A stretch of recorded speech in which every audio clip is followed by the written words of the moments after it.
Good afternoon, I'm Alan Unell, and this series of videos is Healthcare Advocacy, where we address problems in the healthcare system and take actions to make a better system for all of us. Today we're going to talk about two different topics. One is pharmacy benefit managers, and the other is certificates of need. Before I go too far, though, down below in the YouTube description box is a link to the Healthcare Advocacy newsletter, which is the text for today's talk. And in that newsletter are all of the links and actions and studies, and we have got graphs and all kinds of stuff in there, together with a whole host of other references related to lots of medical things. We have stuff on what happens, what should you do if your insurance claim is denied? What do you do if you need an abortion? We've got tons of stuff in there. Anyway, let's get started. We'll talk about pharmacy benefit managers first.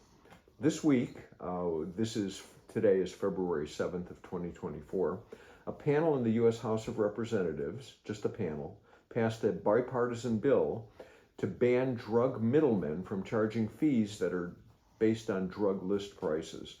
It's the first of Congress' collection of PBM, pharmacy benefit manager, reform efforts that would actually ban the practice in at least some employer-sponsored insurance plans. Now, I got to tell you, I checked the text of the bill, and I checked where in the law the language of the bill would be inserted. And I've got a doctorate in mathematics and I know how to read, but I got to tell you, I found it really hard to figure out, to be sure I understood which insurance plans it applied to. It's complicated. Anyway, the bill is H.R. 6283. Representative Marionette Miller Meeks of Iowa, a Republican, put it forward. It is set to charge a flat service fee and separating fees from list prices. So that's a good thing. It's a start.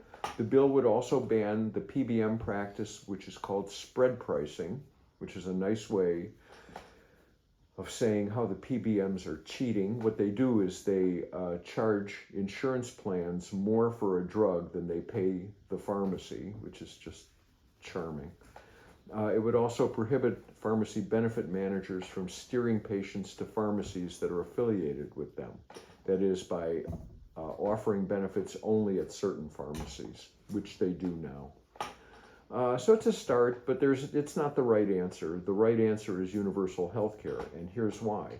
If we had universal health care, 330 million of us with the same insurance plan, then the federal government could negotiate those drug prices with the drug manufacturer to get fair prices for everybody, and there's no pharmacy benefit manager standing in the middle with their hand out taking bribes. Okay, this is my soapbox. I get to do that. Okay, let's talk briefly about nurses. They are at risk. This is not a happy story. Nurses face tremendous amounts of violence at work, and nearly half the nurses in a reported study said that they were getting ready to leave their jobs or healthcare altogether, and National Nurses United, which is a nurses union, decided to investigate workplace violence. And what they found, they interviewed 900 nurses, and they found that in 2022 and 2023, more than 80% of them had experienced violence in the workplace. The attacks included biting, punching, kicking, thrown urinals, racial and sexually aggressive comments. Honest to God. Anyway, 8 in 10 nurses, 81.6%, experienced at least one type of workplace violence in the last year. Almost half, 45.5%, said that workplace violence was on the increase over the previous year. In contrast, only 3.8% of them said that workplace violence decreased from the previous year. They face multiple types of violence on a daily basis, ranging from physical abuse to verbal threats. The three most common types are verbal threats, 67.8%, physical threats, 38.7%, being pinched or scratched, 37.3%. In the newsletter down below is a link to the full report. It has all the statistics and sources. You can go there. So good news, the Workplace Violence Prevention for Healthcare and Social Service Workers Act, Senate Bill 1176, or House Resolution 2663, is aimed at protecting nurses and other healthcare workers and their patients from workplace violence. These federal bills would mandate that federal OSHA create a standard that would require healthcare and social service employers to create, implement, and maintain effective workplace violence prevention plans. Under these bills, such a standard would include all the elements that would effectively protect nurses and other healthcare workers. Now look, while we're at it, there's something else Congress should do, and that's to implement safe levels of nursing staffing. How many nurses for each kind of situation? How many in labor and delivery? How many patients can they have? How many patients should a nurse in the ICU have or in the emergency room?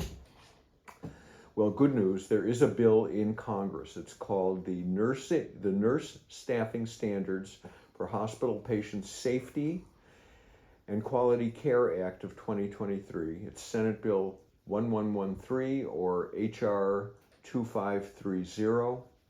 Safe staffing for nurses, good news, is also part of the proposed Universal Health Care Bill, HR 3421, which is the vastly improved Medicare for All Act. So I'm just saying, if you implemented that, we'd be well on our way. Okay, so let's take an action. Let's ask Congress to get in gear and make hospitals safer for those that work there. And part of that is to make sure that they have safe staffing levels as well. So here's the action. You can let your member of Congress and senators know that nurses need a safe place to work and that they should pass the Workplace Violence Prevention for Healthcare and Social Service Workers Act, Senate Bill 1176 or HR 2663, and Senate Bill 1113 or HR 2530, the Nurse Staffing Standards for Hospital Patient Safety and Quality Care Act of 2023. Contact information for your representatives is down below in the description box, or you can use ResistBot on your cell phone. All you have to do is send a text message to 50409. The text message you send is sign, S-I-G-N, PWO-CBJ. That's sign, space, PWO-CBJ to 50409. Here's the message you'll send. I'm your constituent, and I just learned that according to National Nurses United Union, their study, over 80% of nurses have been subject to workplace violence. Now they help us, and now they need our help. I want you to do two things for them. First, I want you to co-sponsor and pass Senate Bill 1176 or HR 2663, the Workplace Violence Prevention for Healthcare and Social Service Workers Act, so that OSHA creates a standard that would require healthcare and social service employers to create and implement and maintain effective workplace violence prevention plans. Next, I want you to co-sponsor and pass the Nurse Staffing Standards for Hospital Patient Safety and Quality Care Act of 2023, that's Senate Bill 1113 or HR 2530, so we don't overwork nurses and then risk patient health outcomes. Of course, if you would just pass HR 3421, the vastly improved Medicare for All Act, these safe staffing levels would be in place. Thank you. Certificate of Need programs. A reader asked me for information about Certificate of Need programs yesterday. So I did some homework, and here's the answer. Certificate of Need, CON programs, are primarily aimed at controlling healthcare costs by restricting duplicative services and determining whether new capital expenditures meet a community need. A good reference is in an Investopedia.com article, and of course the link is in the newsletter. A certificate of need is a legal document that is required in order to construct a new healthcare facility. A developer of a healthcare facility must demonstrate why the community would benefit from the new development. The criteria used to evaluate the application varies by location. Currently, 35 states and Washington, D.C. require them. And there is a link down there to the Certificate of Need state laws. Pros and cons, let's talk about that. Critics say that the system poses an unnecessary barrier to entry in the healthcare market, effectively protecting established healthcare facilities from competition.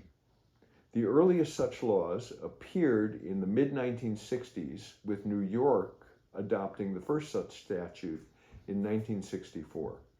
In 1974, the Federal Health Planning Resources Development Act was passed. It offered states a financial incentive to pass Certificate of Need programs. Such incentives, however, were halted in 1987. There has been an effort underway for several years to modernize these rules. Traditionally, advocates for the Certificate of Need framework contend that they help prevent unnecessary spending on healthcare infrastructure and services, and that they can help states to direct such infrastructure to underserved regions. Critics, on the other hand, argue that the framework protects the interests of the established facilities. These critics also argue that by allowing political influence to decide which facilities can be built, the Certificate of Need system invites corruption, manipulation, and abuse. Maybe, maybe not.